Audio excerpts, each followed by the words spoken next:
Nih katanya, dia sampai bilang kayak gitu. Dia sampai agak tinggi suaranya. Iya ini kayak gini katanya gitu. Dia kan nggak pernah. Jadi mungkin dalam perspektif teman-teman kita Islam itu kan center Kristen itu memang betul Yesus Kristus, tapi mereka tidak mengetahui adanya dulia ya, penghormatan kepada Bunda Maria. Jadi ketika ditampilkan Bunda Maria, dia baru terkejut, gitu. Dia baru terkejut, gitu, ya. Ini seperti itu saudara. Ya once again, saya selalu bilang lu percaya atau nggak percaya nggak rugi, gue nggak rugi. Saya hanya membagikan kesaksian, ya saudara. Itu yang meneguhkan saya menjadi iman seorang Kristen Katolik. Dan itu saudara, saya tadi bilang ada berapa teman saya ikut touring? Ada 7 termasuk saya. 2 dari mereka sudah jadi Katolik. Kenapa? Karena pada saat Lebaran kemarin saya ketemu, saya ajak itu teman saya untuk ngumpul-ngumpul juga. 2 dari mereka sudah jadi Katolik. Katoliknya gimana? Udah pasti belum? Udah lagi katekumen. Mereka udah mantep. Ya. Jadi lu nggak percaya juga nggak apa-apa. Tuh orang yang nyaksiin yang beneran tahu kisah gua jadi Katolik. Jadi saya cerita langsung itu ketika ketemu ngumpul teman saya halal bihalal ya. Dengan kita Weber itu, saya ceritain juga dengan kejadian di gunung karena teman saya yang indigo ini yang ngebuka saya untuk bercerita gitu, ngebuka langsung. Jadi gimana sih itu yang di gunung kok bisa gitu ya. Saya ceritain lah, gitu. Itu sebab saya bilang nih dengerin saya. Jadi selain Lebaran saya ketemu sama teman-teman saya tadi. Ya, saya juga beberapa tahun sebelumnya setelah kejadian yang di laut itu, di Sawarna itu, saya ketemu lagi sama kuncen aki-aki itu. Ya, saya dianggap kayak anaknya, dijajanin saya. Tahu nggak apa yang terjadi dia? Tahu nggak dia ngomong apa? Nanti kamu mandi di laut ya. Dia ngomong seperti itu saudara. Nanti kamu mandi di laut ya, saudara. Beneran, gua nggak ngerti apa makna mandi di laut. Tahukah yang bikin semakin surprising nih? Saya dibaptis di gereja dengan nama pelindung Bunda Maria Bunda Maria the Star of the Sea. Yang dimaksud dengan dimandikan di laut adalah saya dipermandikan di gereja itu. Itu yang saya benar-benar sampai dengan merinding. Ya. Jadi ketahuan dong gerejanya Joseph. Stella Maris banyak. Ya, Stella Maris banyak. Ya. Itu luar biasa. Itu langsung saya itu benar-benar merinding. Itu benar-benar gue nggak tahu. Jadi kalau teman-teman masih nanya, Joseph, how do you feel? Gimana perasaan lo sekarang jadi orang Katolik? Tuhan kasih tanda itu nggak langsung plek terang nggak. Berstep-step saya baru bener compile itu semua sehingga saya mengerti benar-benar secara terang seperti saya ceritakan kepada Anda semua. Itu ketika saya sudah selesai dibaptis baru saya kepikiran. Saudara penasaran kan? Rumah saya di selatan, saya dibaptis di daerah utara dekat perbatasan laut. Tahu nggak alasannya kenapa?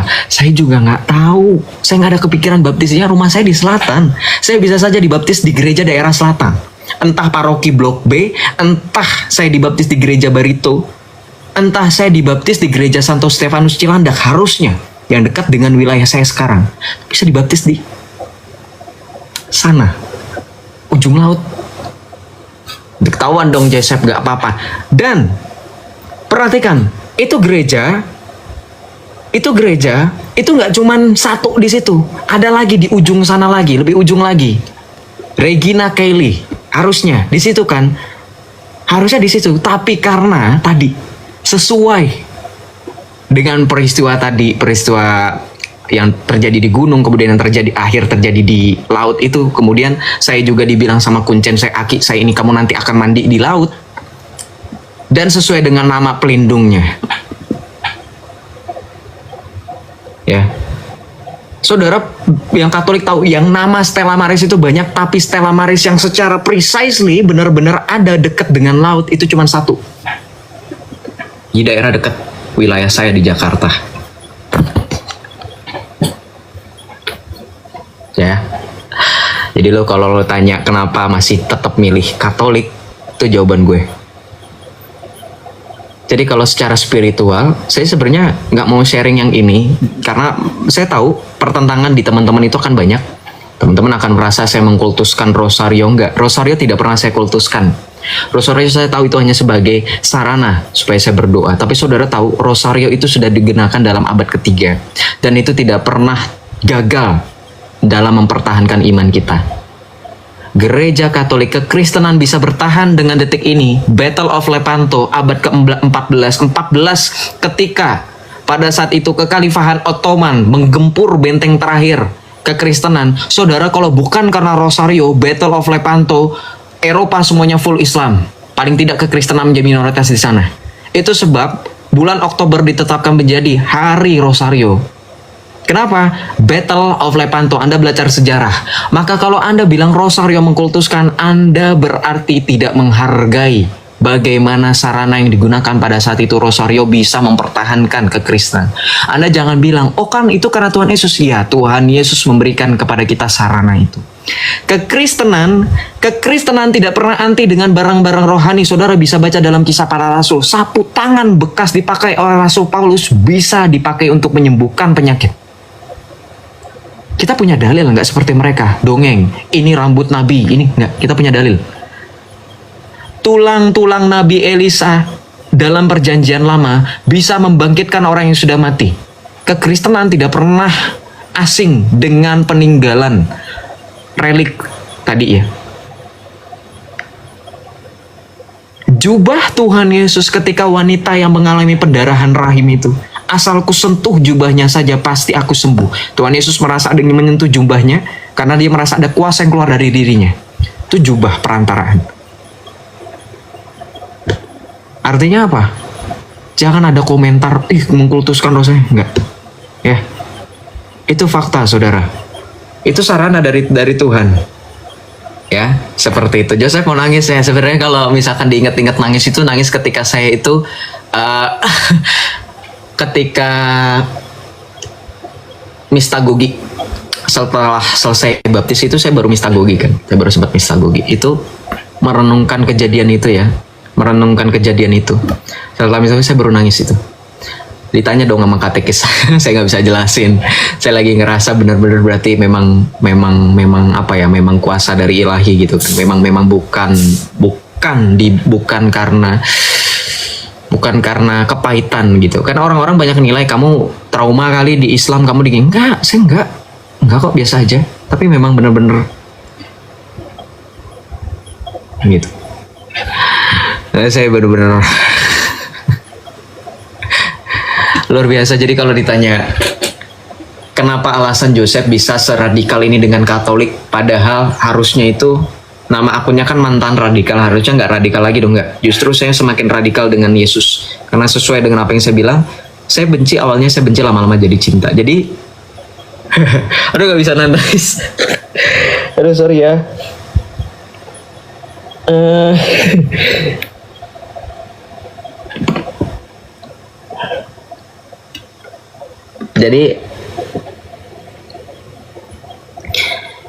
Jadi sebenarnya bukan drama ya. Jadi beneran saya ngerasa bahwa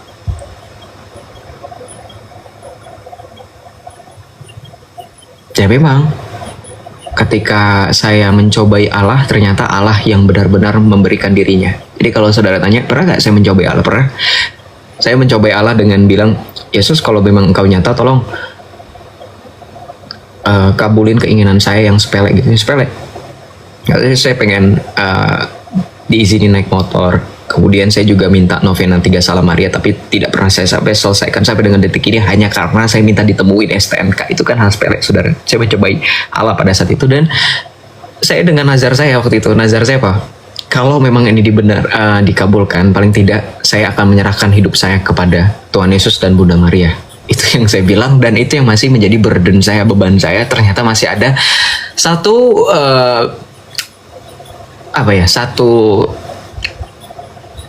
ibaratnya saya punya hutang, kalau dibilang hutang ya, dengan Allah, yaitu saya mempersembahkan hidup saya kepada Allah gitu. Makanya dimulai dari step yang paling kecil, saya berusaha sebisa mungkin untuk membela iman saya yang sekarang. Membela iman saya yang sekarang dengan memanfaatkan saya punya teman-teman yang membantu dari awal, sehingga saya punya banyak penonton, sehingga mungkin saya yakin Makanya saya selalu pakai prinsip jangan pernah membenci orang-orang yang tadinya benci dengan Tuhan Yesus. Karena saya sedang melihat pribadi saya di setiap dari mereka. Saya tidak pernah ngeblok mereka, saya tidak pernah memarahi mereka dalam artian keluar kamu nggak. Saya terima mereka seperti pada saat teman saya, adik kelas saya itu menerima saya dengan tangan terbuka.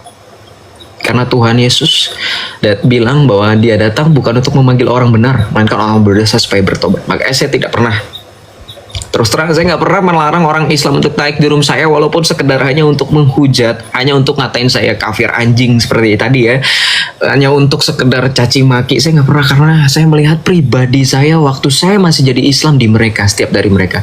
Karena saya yakin, saya selalu berdoa dalam hati saya ketika keluar dari kata-kata kasar mereka, saya dengar itu paling tidak Tuhan menyelamatkan jiwanya atau jiwa orang-orang yang dalam iman yang sama seperti mereka, yang sedang mendengarkan mereka ngomong itu, sehingga mereka tersadarkan.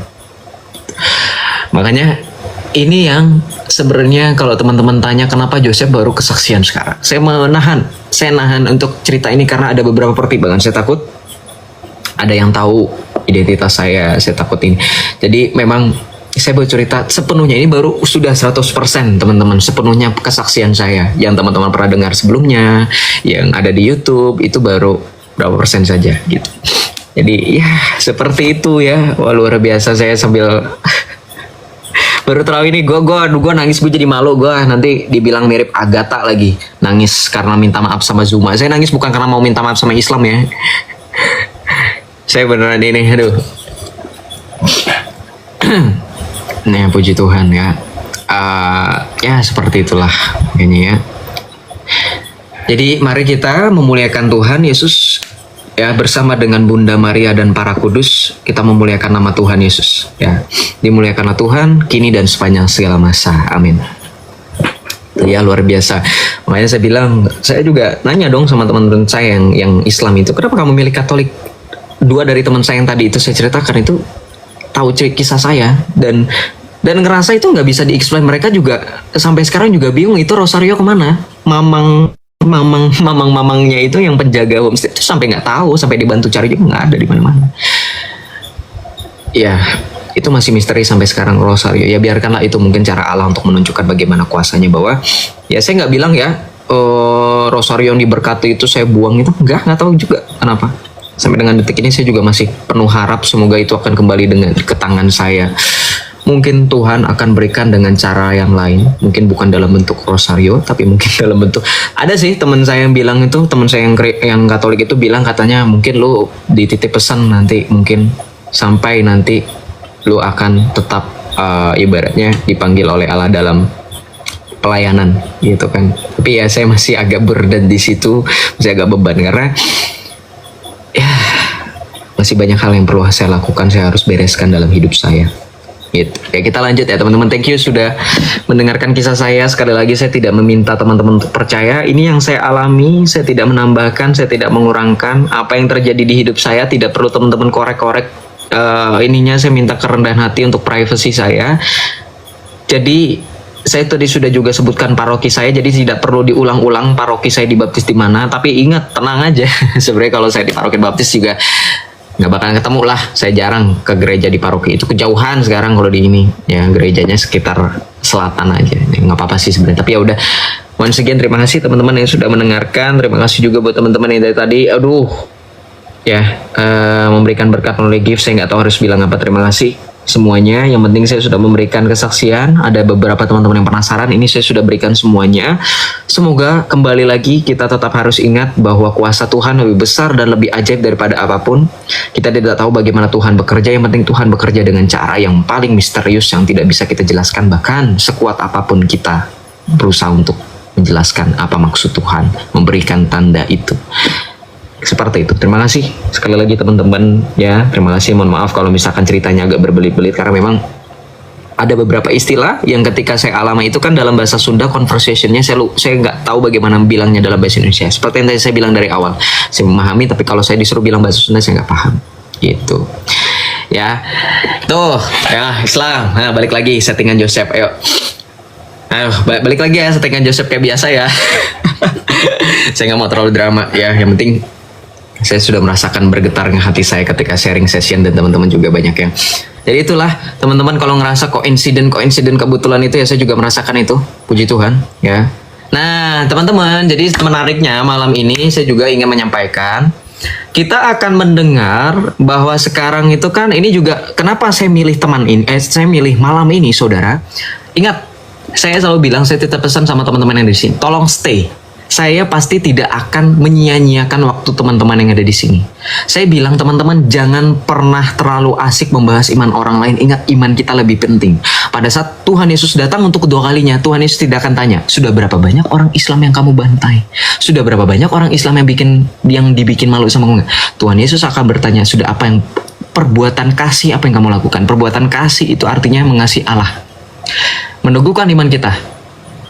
Berapologetika juga dengan harus rendah hati. Nah, pada malam ini selain karena kesaksian saya tadi ya, saya juga akan memberikan kesempatan bagi teman-teman untuk menyimak bagaimana pengajaran secara ajaran gereja Katolik, ya, secara ajaran gereja Katolik, menelusuri bagaimana kenapa si jahat kuasa gelap ini sangat membenci, menakuti Rosario, bahkan dengan perantaraan Maria Bunda Yesus, Bunda Allah.